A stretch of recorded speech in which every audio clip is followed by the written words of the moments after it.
धनुष सभा के मध्य आ गया है। ऐसा कहकर के मूंछों पे ताप देता हुआ निकला आया, धनुष के हाथ लगाया, पर धनुष तो टस से मसी नहीं हो रहा।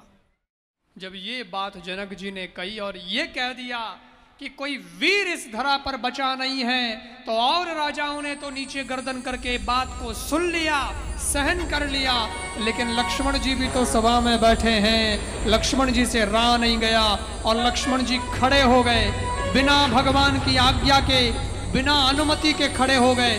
गुस्सा आ गया लक्ष्मण जी को, अरे ऐसा कोई कैसे कह सकता है। और इतने में भगवान जो ऊंचा मंच था उसकी सीढ़ियां उतर रहे हैं, तो कैसे लग रहे हैं? अंधेरे की जैसे छाती चीर करके सूर्य उदित होता है, ऐसे भगवान लग रहे हैं।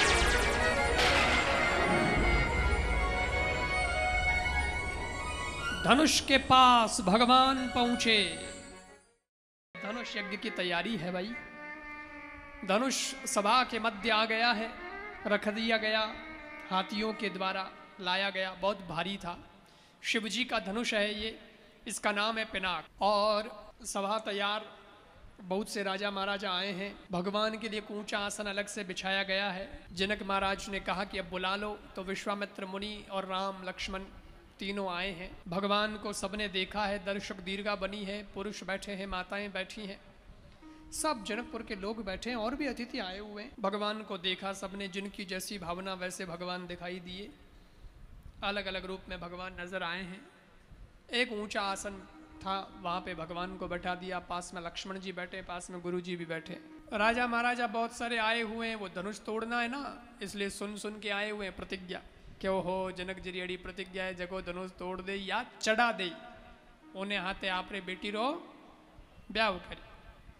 जनक घणी राजा आया है, बहुत सारे राजा महाराजा भी बैठे हैं अपने अपने आसन पर, धनुष रखा हुआ है। अब सारी तैयारी, सीता जी का प्रवेश, सीता जी आई, उनका स्थान था, वहां बैठ गई। माता बैठी हैं, सुनैना आदि और भी महिलाएं। इधर जनक जी ने आदेश किया कि भैया मेरी प्रतिज्ञा के बारे में लोगों को बताओ। तो आदेश मिलते ही समाचार दिया गया, आप जितने भी राजा महाराजा यहाँ आए हैं सबको विदित है, ये शंकर भगवान का पिनाक धनुष, इस धनुष को जो चढ़ा देगा अथवा तो जो तोड़ देगा, उसके साथ महाराज जनक अपनी बेटी सीता का विवाह करेंगे।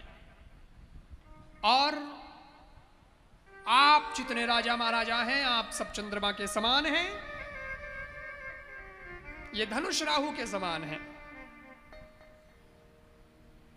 जिनके पास बल है, धनुष को चढ़ाने का और तोड़ने का सामर्थ्य है, वो आए, अपनी किस्मत आजमाएं, और जिनसे चढ़ जाएगा वे सीता को ले जाए। जब ये उन्होंने कहा तो राजा महाराजा कई अभिमान में फूलने लगे। मैंने चंद्रमा बताया कि हम तो चंद्रमा के समान, हम तो चांद के समान, और हमको बलवान बताया। अपन तोड़ेंगे धनुष को, सीता को ले जाएंगे, शादी करेंगे। लेकिन कुछ राजा समझदार थे, कई तो यूं ही जा मूढ़, कुछ एक समझदार थे, वो समझ गए इशारा। अरे बोले धनुष को राहु बता दिया, तुमको चंद्रमा, अपने को चंद्रमा बता दिया, इसका मतलब तो ये हुआ कि राहु चंद्रमा की शक्ति को ग्रस लेता है, तब तो चंद्र ग्रहण लगता है। ऐसे अपन धनुष के पास जाएंगे तो अपनी सारी शक्ति तो धनुष खींच लेगा, अपने से कुछ नहीं होगा, ये धनुष अपने बस का नहीं है। तो भैया ये नहीं, अपना नहीं, अपना काम नहीं है धनुष तोड़ना। तो कौन तोड़ेगा? बोले अपा तो चांद, तो सूरज गुण है, सूरज है राम जी, राम जी धनुष तोड़ेंगे। क्यों? क्योंकि सूरज ही है प्रकाश स्वरूप। चांद की खुद की रोशनी कहाँ है? थोड़ा बहुत चमकता भी है तो सूरज से उधार लेके चमकता है, प्रकाश तो सूरज का है उसके पास भी। तो जो सूरज बैठा है तो फिर चांद की कहाँ चलेगी? चलेगी तो सूरज की चलेगी रे, सूरज है राम, वही तोड़ेंगे।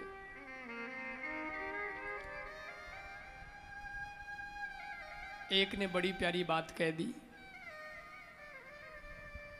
कुछ राजा, उनको इशारे समझ में नहीं आते, वो बोले अरे तुमसे धनुष टूटता नहीं है इसलिए तुम ज्ञान झाड़ रहे हो, चुपचाप बैठे रहो, नहीं टूटता तो मत तोड़ो, हमें तो तोड़ने दो। आए काहे को फिर यहाँ स्वयंवर में, कंपटीशन में भाग ही क्यों लिया जब तुमसे नहीं होता। इन राजाओं ने कहा देखिए हम लोग आए तो थे शादी के लिए ही, लेकिन वो क्या है कि हमें यहाँ आने के बाद में पता चला कि सीता तो धरती की बेटी है। सीता का जन्म कहाँ से हुआ? धरती से। धरती की बेटी है और हम धरती के पति हैं, क्योंकि जो राजा होता है वो पृथ्वी पति कहलाता है, भूपति कहलाता है। नाम सुना होगा ना राजाओं के पर्यायवाची। भू माने भूमि, पति भूपति। तो हम राजा हैं, भू के पति हैं, और सीता जी भूमि की बेटी है, तो हमारी भी सीता बेटी है। और कोई बाप बेटी से विवाह का सोच भी नहीं सकता, इसलिए हम कैसे सीता से विवाह कर सकते हैं। ये आने के बाद हमको पता चला तो हमने विवाह का विचार कैंसिल कर दिया। तो राजा गयो जने क्यों बैठा हो, जाओगे नहीं करे।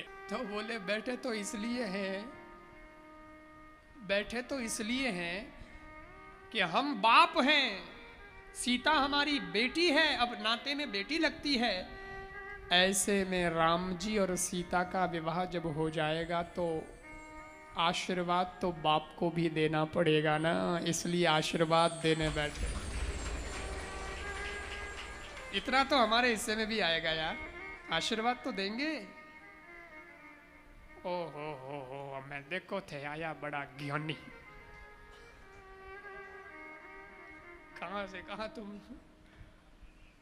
लेकिन ये सब ऊंची बातें हैं, उन मूढ़ राजाओं को समझ में आती नहीं। उनको तो एक ही है, धनुष तोड़ना है, धनुष चढ़ाना है, धनुष उठाना है और सीता को पाना है। कौन नहीं चाहे सीता को। कहा कि हाँ जी अब अपनी अपनी किस्मत आजमाइए। इतने में पहला जो राजा था उसने गणेश जी को प्रार्थना की, हाथ जोड़े, हे गजानन जी महाराज मेरे से धनुष तुड़वा देना, मैं आपके 1.25 मन लड्डू का प्रसाद चढ़ाऊंगा, मेरे से धनुष तुड़वा देना, आपका भगत हूं, बल दो, ताकत दो। ऐसा कह करके मूंछों पे ताप देता हुआ निकला, आया, धनुष के हाथ लगाया, पर धनुष तो टस से मसी नहीं हो रहा, तो उठ ही नहीं रहा। दूसरा भी लगा दो, दो जोड़ों की अड्डाने पड़ी।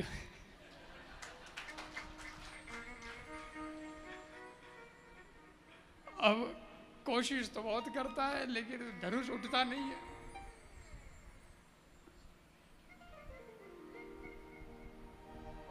आखिर में थक हार के बैठ गया, और अपने बस का तो नहीं है। फिर से गजानन जी को याद किया इसी ने। इस बार गजानन जी को क्या कहा पता है? कोई बात नहीं, मुझसे आपने नहीं तुड़वाया, मेरे को कोई आपसे नाराजगी गिला शिकवा नहीं है, कोई बात नहीं, नहीं टूटा तो नहीं सही, आपने मेरी प्रार्थना नहीं सुनी, लेकिन सुनो अब जो प्रार्थना कर रहा हूं वो जरूर सुनना। क्या?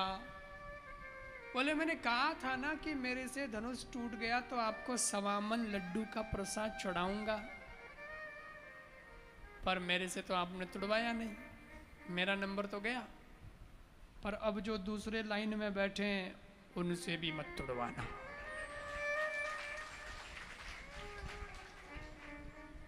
अगर उनसे भी आपने नहीं तुड़वाया और किसी का नंबर नहीं लगा तो 2.5 मन लड्डू का प्रसाद चढ़ाऊंगा। इसको ईर्ष्या कहते हैं। टूटे तो मेरे से टूटे, ना टूटे तो किसी से ना टूटे। गणेश जी बोले भैया 2.5 मन लड्डू में फायदा ज्यादा है, किसी से नहीं तुड़वाऊंगा। सवा मन नहीं, 2.5 मन ही लेंगे फिर, और क्या। अब दूसरा उठा, उसने अपना बाहुबल बताया, हाँ हाँ हाँ, भुजाओं को थपथपाया, सीना तान के रवाना हुआ। जो पहला था उसको बता बता के रवाना हुआ, तेरे से तो कुछ नहीं हुआ, अब देख मेरे को। इसने भी धनुष के हाथ लगाए, खूब कोशिश की, खूब इतना जोर लगाया कि धनुष तो नहीं गिरा, ये खुद गिर गया। लेकिन धनुष हिला भी नहीं। पसीना पहुंचते पहुंचते ये भी आकर के बैठ गया। किसी से धनुष नहीं टूट रहा। सब राजा आपस में चर्चा कर रहे हैं, यार इतना कितना भारी है, हद हो गई है। एक बार तो राजाओं ने एकता दिखाई, बोले ऐसा करो 10,000 राजा हैं अपन यहाँ पे, सब मिलकर के धनुष तोड़ते हैं। इन मूर्खों को ये नहीं पता था कि सब मिलके तोड़ भी दोगे तो सीता का विवाह किससे होगा।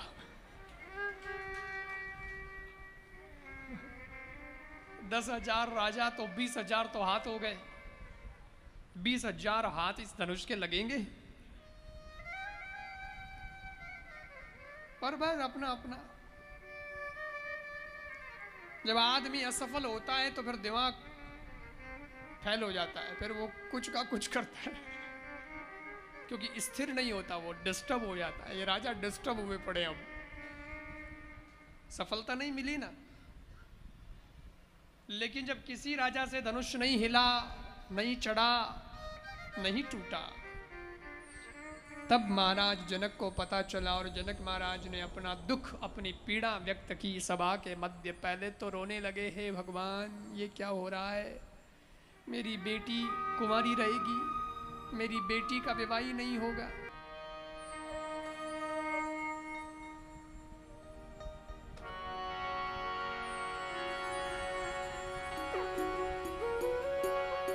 दीप दीप के भूपति नाना, आए सुनी हम जो पन उठाना। अरे भाई, दीप दीप के राजा महाराजा आए हो और हमारी प्रतिज्ञा सुनकर के आए हो, अच्छी बात है, लेकिन आप में से कोई भी धनुष नहीं तोड़ पाया, उठा भी नहीं पाया। मुझे दुख भी है, दूसरी तरफ मुझे गुस्सा भी है। इसलिए गुस्से में जनक महाराज बोले, मैं सोचता था कि ये धरती वीरों की धरती है, इसलिए ऐसी प्रतिज्ञा लूंगा और कोई वीर मुझे मिलेगा और मेरी बेटी की शादी उससे होगी, ये गौरव होगा। लेकिन आज जब इतनी कठोर प्रतिज्ञा के बाद भी कोई इस धनुष को उठा नहीं पाया, हिला नहीं पाया, तो मुझे लगता है कि इस धरा पर कोई वीर नहीं बचा। परशुराम जी ने 21 बार क्षत्रिय विहीन धरती की, सारे क्षत्रिय मर गए, अब कोई वीर नहीं है, सब कायर ही कायर इकट्ठे हुए हो क्या।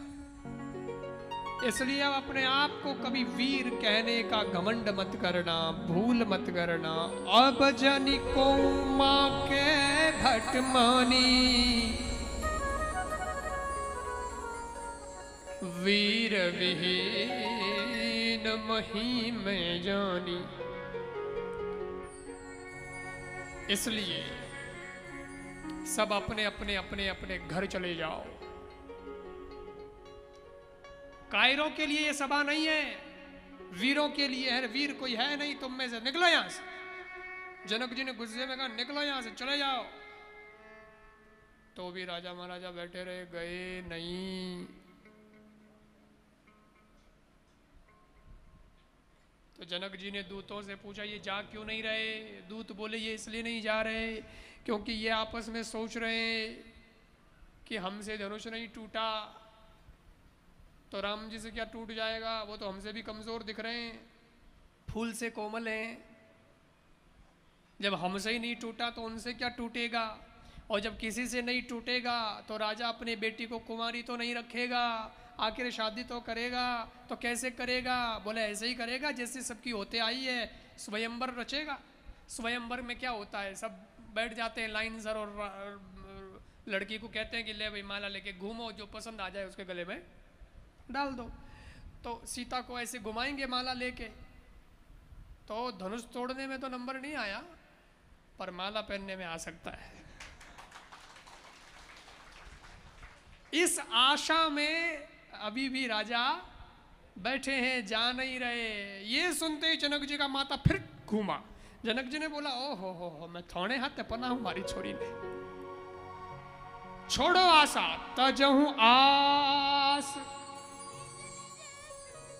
तजहू आस निज निज ग्रह जाऊं, लिखा न विधि बैदेहि विवाहो, लिखा न विधि विवाहो, तजहू आस निज निज ग्रह जाऊं, लिखा न विधि बैदेहि विवाहो, तजहू आस निज निज ग्रह जाऊं, लिखा न विधि बैदेहि विवाहो, आस निज निज ग्रह जाऊं, लिखा न विधि बैदेहि विवाहो, आस निज निज ग्रह जाऊं, लिखा न विधि बैदेहि विवाहो।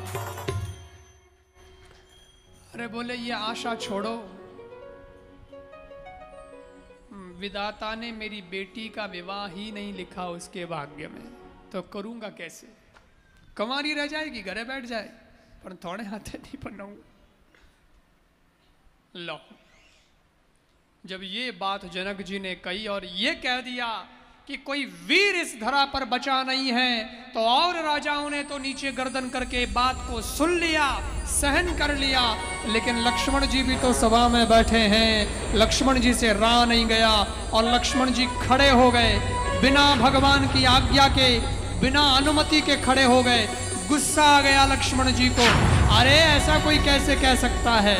जनक महाराज को देख करके बोले, जनक कही जस अनुचित बानी, विद्यमान रघुकुल मन जानी। जनक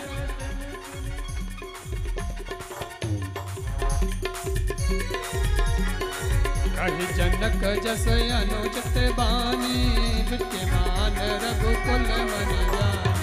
कही जनक जस अनुचित बानी, विद्यमान रघुकुल मन जानी। जनक महाराज ने जो कहा वो अनुचित है। राम जिस सभा में बैठे हो, सुमित्रा का बेटा लक्ष्मण जिस सभा में उपस्थित हो, और वहां कोई कह दे कि इस धरती पर कोई वीर नहीं है, ये हमसे तो नहीं सुना जाता, सहन नहीं होता। जनक जी क्या समझते हैं? इनकी दृष्टि में वीरता की परिभाषा क्या है? धनुष तोड़ना। धनुष तोड़ना ही वीरता है? अगर धनुष तोड़ना ही वीरता का कार्य है, तो मैं धनुष के ऐसे टुकड़े कर दूं जैसे हाथी कमल नाल को तोड़ देता है। मैं धनुष को तितर बितर कर दूं। जो तुम्हारा अनुशासन पाऊं, कंधों के ब्रह्मांड उठाऊं। भगवान अगर मुझे आज्ञा देता तो गेंद की तरह, बॉल की तरह मैं पूरे ब्रह्मांड को उठा के चला जाऊं। और जो कह रहा हूं वो अगर करके नहीं दिखाया तो सुमित्रा का बेटा नहीं कहलाऊंगा, लक्ष्मण नाम त्याग दूंगा। ऐसा लक्ष्मण जी बोले।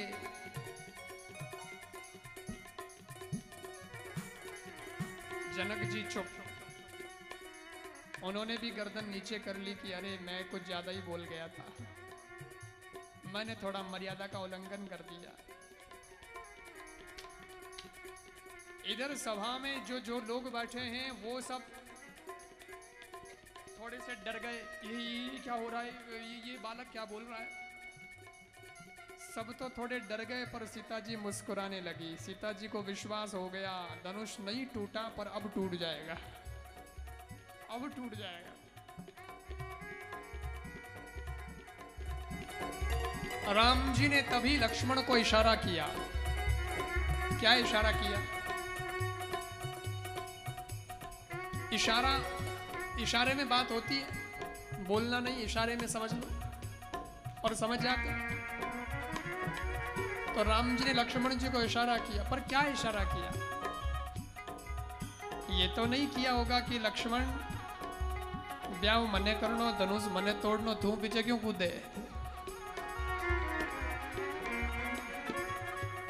ये तो नहीं कहा होगा। क्या कहा? राम जी ने लक्ष्मण जी को ये इशारा किया, लक्ष्मण जितनी तुझे बात बुरी लगी जनक जी की उतनी ही मुझे भी बुरी लगी। अच्छी बात नहीं कही जनक जी ने। हम बैठे फिर भी कह रहे हैं वीर नहीं है, बुरा तो लगा दिल को, लेकिन धनुष तोड़ने की बात है तो धनुष तोड़ना अपने लिए कोई बड़ी बात नहीं है। पर मैं तोड़ूं तो तोड़ूं कैसे? पास में गुरुजी बैठे हैं और गुरुजी जब तक ना कहें, आदेश ना दें, तब तक मैं हिल नहीं सकता। अगर गुरुजी कह दें तो धनुष तो यूं टूटा। और इतना राम जी बोले और इतने में ही तो विश्वामित्र मुनि को अपनी भूल समझ में आ गई। और विश्वामित्र मुनि समझ गए ये इशारा मुझे कर रहे हैं कि गुरुजी अब तो बोलो।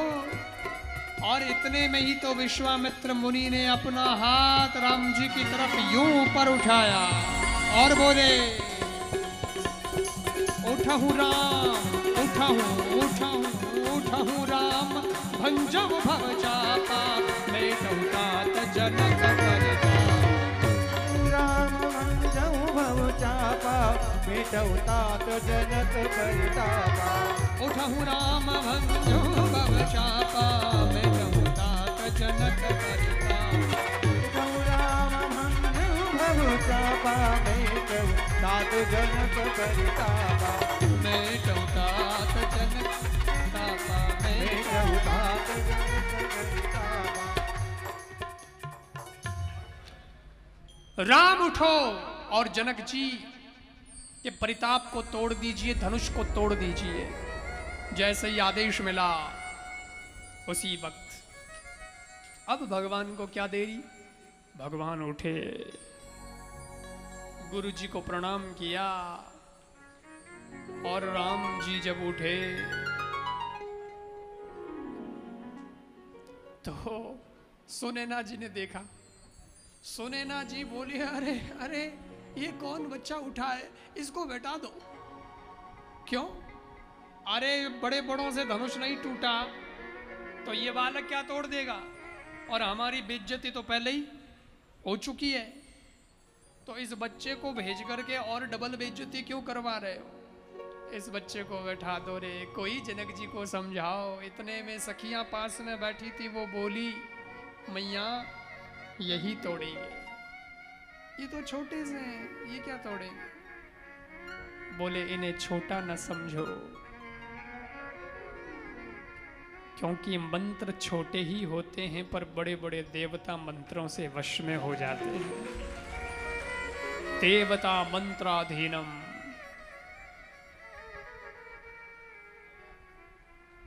सूर्य छोटा ही तो दिखता है, एक हाथ जितना ही तो दिखता है। कोई जाने कोई लट्टू लगेड़ो है ऊपर, लेकिन वो सारी दुनिया को प्रकाशित करता है। तो क्या सूर्य को छोटा कहोगे? नहीं। अंकुश तो बहुत छोटा होता है मां, पर कितने बड़े हाथी को अपने वश में कर लेता है। तो क्या अंकुश को छोटा कहोगे? नहीं। ऐसे ही राम दिखने में छोटे हैं पर यही धनुष को तोड़ेंगे, विश्वास करो।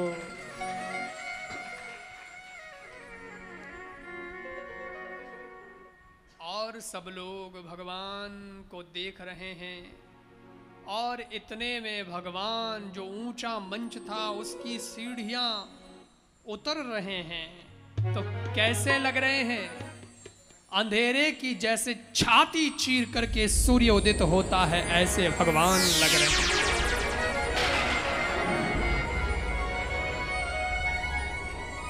धनुष के पास भगवान पहुंचे,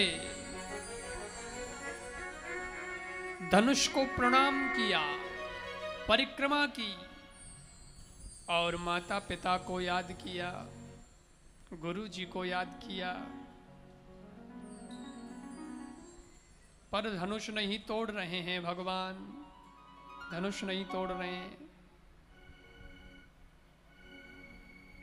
काफी देर हो गई है, विनम्रता पूर्वक खड़े हैं। राजाओं में तो अभिमान है, भगवान में अभिमान नहीं है, सरल है। और तो है, लेकिन सीता जी थोड़ा सा विचलित सी हुई हैं, और सीता जी ने अपनी आंख के कोने में आंसू बताया राम जी को, और बोली मनी मन कि फटाफट तोड़ो, क्योंकि मैं धरती की बेटी हूं, धरती से निकली हूं। अब ज्यादा देर नहीं, अब इंतजार ज्यादा नहीं, क्योंकि जो धरती से निकल सकती है वो धरती में समा भी सकती है, और जब मैं ही चली जाऊंगी तो विवाह किससे करोगे? गजानन जी को याद किया सीता जी ने। क्यों? क्योंकि ये धनुष किसका है? शिव जी का। और गजानन जी कौन है? शिव जी के बेटे। तो जब कोई अपनी नहीं चले तो परिवार के किसी सदस्य को पटाना चाहिए। तो गजानन जी को पटाया कि बोले तुम्हारे बाप को बोलो कि धनुष हल्का कर दे, ताकि राम जी तोड़ दे इजीली। गणेश जी को याद किया। इधर सब जनकपुर के लोग आंख बंद करके हाथ जोड़ के प्रार्थना कर रहे हैं, धनुष हल्का कर दो, राम जी धनुष को तोड़ दें, ताकि धनुष टूटे तो सीता जी का वियोग टूटे, संयोग बने, सुनैना जी की शंका टूटे, जनक जी का परिताप टूटे, राजाओं का अहंकार टूटे, हम सबकी प्रतीक्षा टूटे। सब प्रार्थना कर रहे हैं। और इधर उसी वक्त भगवान ने धनुष को देखते देखते लक्ष्मण की तरफ देखा। लक्ष्मण जी की तरफ देखते ही लक्ष्मण जी खड़े हो गए। विश्वामित्र मुनि बोले लक्ष्मण तू क्यों कूद रहा है? धनुष राम तोड़ रहे हैं, थारे कटे बढ़ने। लक्ष्मण जी बोले गुरुदेव अब भाई भाई की बात है, आप क्षमा करें। बोले क्या बात है? बोले मेरे को भैया इशारा कर रहे हैं। बोले क्या कर रहे हैं? बोले ये कर रहे हैं कि मैं धनुष तोड़ने जा रहा हूं, और मैं धनुष जब तोड़ूंगा तो धरती हिल सकती है, क्योंकि धनुष टूटने की बहुत भयंकर आवाज होगी, विस्फोट जैसा है ये, तो धरती हिल सकती है। लेकिन धरती को संभालने की जिम्मेदारी किसकी है? शेषनाग की है, क्योंकि धरती किस पर है? शेषनाग पर है। और शेषनाग कौन है? लक्ष्मण ही तो शेषनाग है। शेषनाग ही लक्ष्मण बनकर आए हैं। जैसे विष्णु ही राम बन के आए हैं, वैसे शेषनाग ही लक्ष्मण बनकर आए हैं। तो धरती की रेस्पॉन्सिबिलिटी, जिम्मेदारी जो है वो लक्ष्मण पर है, शेषनाग पर है। भगवान बोले याद रखना सीता धरती की बेटी है, और धरती को अगर कुछ हो गया तो धरती की बेटी की शादी में धरती को कुछ हो गया तो अपशकुन हो जाएगा, ब्याह बिचे अटक जाला। बेटी की शादी में माँ को कुछ नहीं होना चाहिए, इसलिए मैं धनुष तोड़ने जा रहा हूं, तुम धरती को संभालो। तो हमारे भाई भाई में आपस में डिस्कस चल रहा है, प्लानिंग है हमारी। विश्वामित्र मुनि के लो बड़े थोड़े गजब प्लानिंग को बैठा ही नहीं पड़े। और इधर भगवान ने आंखों ही आंखों में लक्ष्मण को पूछा, लक्ष्मण बोलो क्या बात है? लक्ष्मण ने कहा 1 मिनट भगवान। और इतने में लक्ष्मण जी ने दिक्पालों को आदेश किया, आए दिक्पालों, दिशाओं के पालकों, रक्षकों, तुम संभालो धरती को, अच्छे से पकड़ के रखना।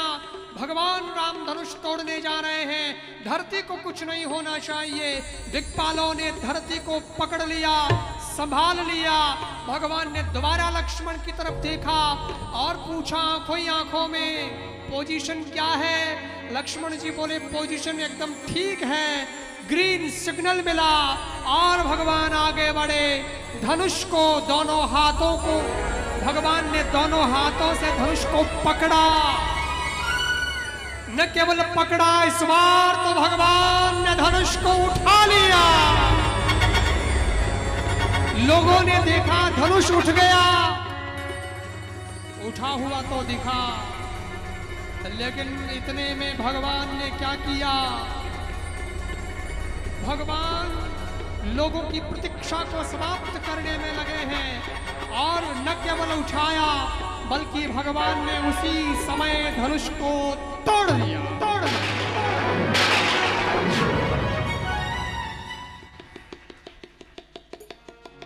लेत चढ़ावत खींचत गाड़े, काहुन लखा दे कि सब ठाड़े। लेत चढ़ावत खींचत गाड़े, काहुन लखा दे कि सब ठाड़े। लेत चढ़ावत खींचत गाड़े, काहुन लखा दे कि सब ठाड़े। लेत चढ़ावत खींचत गाड़े, काहुन लखा दे कि सब ठाड़े। जन राम मध्य धनु तोरा, भरे भुवन धुनि घोर कठोर। हर लेत चढ़ावत खींचत गाड़े, काहुन लखा दे कि सब ठाड़े। जन राम मध्य धनु तोरा, भरे भुवन धुनि घोर कठोरा। भरे भुवन धुनि घोर कठोरा।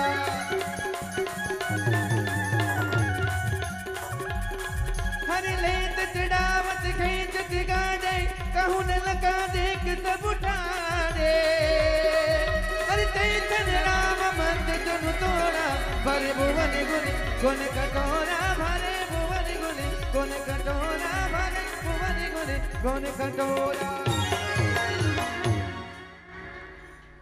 भगवान श्री राम जी ने धनुष को तोड़ा, बस तोड़ा, यही दिखा। कैसे तोड़ा ये नहीं दिखा, क्योंकि इतना जल्दी तोड़ा कि लोगों को समझ में नहीं आया कैसे तोड़ा। बस टूटा ये पता चला।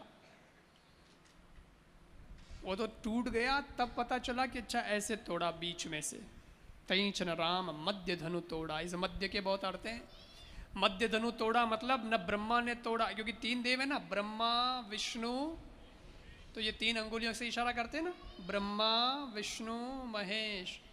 तो इस मध्य का अर्थ है तैंचन राम मध्य धनु तोड़ा। न इधर वाले ने तोड़ा, ना इधर वाले ने तोड़ा, मध्य वाले ने तोड़ा। सूर्य जब मध्याह्न में था तब धनुष तोड़ा, धनुष सभा के मध्य था तब धनुष तोड़ा। ऐसे बहुत सारे अर्थ हैं। लेकिन भगवान ने जब धनुष तोड़ा तो धनुष के साथ और भी बहुत सारी चीजें टूट गई। क्या? जनक जी का परिताप टूट गया, सुनैना जी की शंका टूट गई, जानकी जी का वियोग टूट गया, लोगों की प्रतीक्षा टूट गई, राजाओं का अहंकार टूट गया, परशुराम जी की समाधि टूट गई। वही बबुआन वालों है। और संत कहते हैं लंका में मंदोदरी के चुड़ला टूटने की तैयारी भी हो गई। अब रावण भी मरेगा। कई चीजें टूट गई। अब सीता जी आई है माला लेकर, राम जी खड़े हैं माला पहनने के लिए, हकदार हैं भाई माला के। तो सीता जी आई हैं, परंतु राम जी खड़े हैं, सीता जी भी खड़ी है, पर माला नहीं पहना रही है। सखियों ने कहा सीते माला पहना दो, इतना क्या देर कर रही हो, ज़्यादा वेट नहीं करवाना, माला पहनाओ। सीता जी बोले चुप, धनुष टूटने के पहले तुम्हारी बात मानती थी, धनुष टूट गया, अब मेरी और इनकी बात है, अभी तुम्हारी नहीं चलेगी। सुनती नहीं सखियों की। सीता जी माला पहना नहीं रही है, राम जी खड़े हैं। राम जी ने सीता से कहा सीते पहना दो, काफ़ी देर हो गई है, अब पहना दो। सीता बोली जितना आपने धनुष तोड़ने में टाइम लगाया है उतना ही मैं माला पहनाने में टाइम लगाऊंगी। क्यों? वो तो धनुष तोड़ना था, तोड़ने में तो जोर लगता है ना, माला पहनाने में धार गई जोर आवे। सीता जी बोली तोड़ने में जोर नहीं लगता, क्योंकि माला पहनाने का मतलब तो जोड़ना है। या तो जन्म जन्म का रिश्ता जुड़ रहा है, किसी चीज को तोड़ना आसान है पर जोड़ना है, इसलिए टाइम लग रहा है। राम जी बोले वो तो ठीक है, लेकिन मैं इतनी देर से खड़ा हूं, ऐसे झुक के थोड़ा सा माला के लिए जैसे गला आगे करते ना, ऐसे यूं करके खड़ा हूँ। तो ये सब राजा महाराजा हंस रहे हैं कि देखो देखो देखो देखो, तो हमारी आप लुगाई रे सामी झुक गयो, ब्याह हो यहाँ पर कही वही। तो सब मजाक बना रहे मेरा, इसलिए अब फटाफट माला पहना दो। सीता जी बोली, मैं यही तो इन राजा महाराजाओं को बताना चाहती हूँ कि तुमसे धनुष नहीं टूटा, फिर भी तुम अहंकार में बैठे हो घमंडी, और मेरे राम ने धनुष तोड़ दिया फिर भी विनम्र खड़े हैं।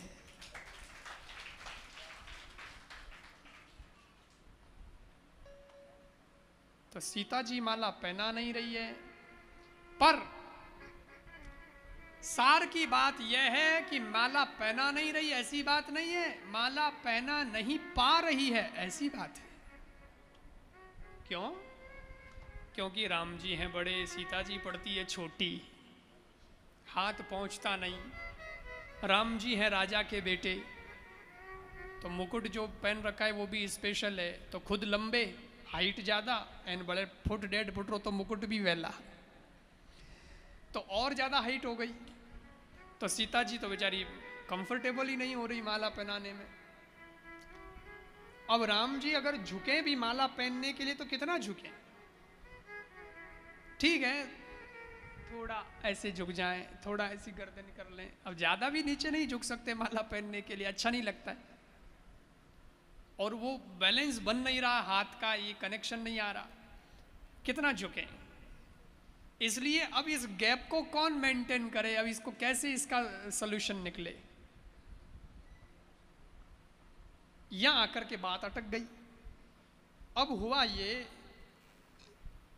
इतने में भगवान राम जी ने लक्ष्मण की तरफ देखा, तो लक्ष्मण जी बैठे बैठे ऐसे गर्दन हिला रहे, मना करते ना कोई बात को, ऐसे ऐसे गर्दन हिला रहे ऐसे। तो विश्वामित्र मुनि जी पास में बैठे थे, इन्होंने लक्ष्मण की गर्दन हिलते देखी, तो लक्ष्मण जी को देख के बोला, लक्ष्मण ब्याह राम जी रोवे, थारे कई तकलीफ है, थारे कोई माता जी आया है कोई बाप आयो है, तू यूं की गाड़ी हिलावे। तो लक्ष्मण जी ने कहा, नहीं गुरुजी, मैं ऐसे नहीं हिला रहा हूं गर्दन, मैं राम जी को जवाब दे रहा हूं। क्या जवाब दे रहे हो? बोले जो उन्होंने बोला है। उन्होंने क्या बोला है? अरे बोले वो हमारे भाई भाई की बात है, आपस में इशारा हो गया हमारा, उसका जवाब दे रहा हूं। बोले जवाब क्या दे रहा है ये तो बता। बोले जवाब ये दे रहा हूं कि ये नहीं हो सकता, ये नहीं हो सकता, ऐसे गर्दन हिला रहा हूं। तो विश्वामित्र मुनि बोले क्या नहीं हो सकता? बोले जो राम जी कह रहे हैं। तो राम जी क्या कह रहे हैं? बोले राम जी ये कह रहे हैं कि तू शेषनाग है, तेरे ऊपर है धरती, और सीता जी पड़ रही है छोटी, तो जहां सीता जी खड़ी है वहां से धरती को थोड़ा ऊंचा कर दे, इतना सा धरती का पार्ट थोड़ा ऊंचा कर दे, ताकि बैलेंस बराबर बन जाए, लेवल बराबर बन जाए, और लेवल बनते ही वो मेरे को माला पहना देगी तो बात पूरी हो जाएगी। लेकिन ऐसा नहीं हो सकता, मैं कह रहा हूं। क्यों? क्योंकि धरती ऐसे वैसे पूरी ऊंची नीची नहीं हो, आधी अधूरी ऊंची नीची नहीं होती। धरती जब शेषनाग ऊंचा करता है धरती को, तो वो पूरी धरती ऊंची होती है। इसलिए आप भी ऊंचे हो जाओगे, तो फिर बात तो वो की वो रही, समस्या तो वो की वो, इधर से नीचे रह जाए, इधर से ऊंचे हो जाए, ऐसा नहीं होता। होती तब एक साथ ही ऊपर होती। ओहो, विश्वामित्र मुनि बोले तब तो सीता माला पहना ही नहीं पाएगी, पाटे वाटे को कोई देख नहीं रहा, पाटा वाटा कोई ला नहीं, पाटा वाटा का कोई सिस्टम नहीं, अब करें क्या? लक्ष्मण जी बोले करें क्या की बात नहीं है गुरुजी, इतना टेंशन भी मत लो, राम जी ने धनुष तोड़ा, अगर आप आज्ञा करें तो ये समस्या मैं तोड़ दूं, जो समस्या है माला नहीं पहनाने वाली वो मैं तोड़ दूं। बोले तू तोड़ देगा? बोले हाँ, बस आपकी आज्ञा चाहिए। बोले ठीक है, आज्ञा है। आज्ञा मिलते ही लक्ष्मण जी उठे, दौड़ते हुए गए और जाकर राम जी के चरणों में गिर पड़े। राम जी को लगा लक्ष्मण को क्या हो गया, मेरा भाई अचानक पैरों में क्यों पड़ा। राम जी लक्ष्मण जी को उठाने के लिए नीचे झुके, जैसे ही नीचे झुके सीता जी को मौका मिला, सीता जी ने माला पहना दी राम जी के गले में। सिय जय माल राम, समझो हो गया विवाह। बोलिए सियावर रामचंद्र भगवान।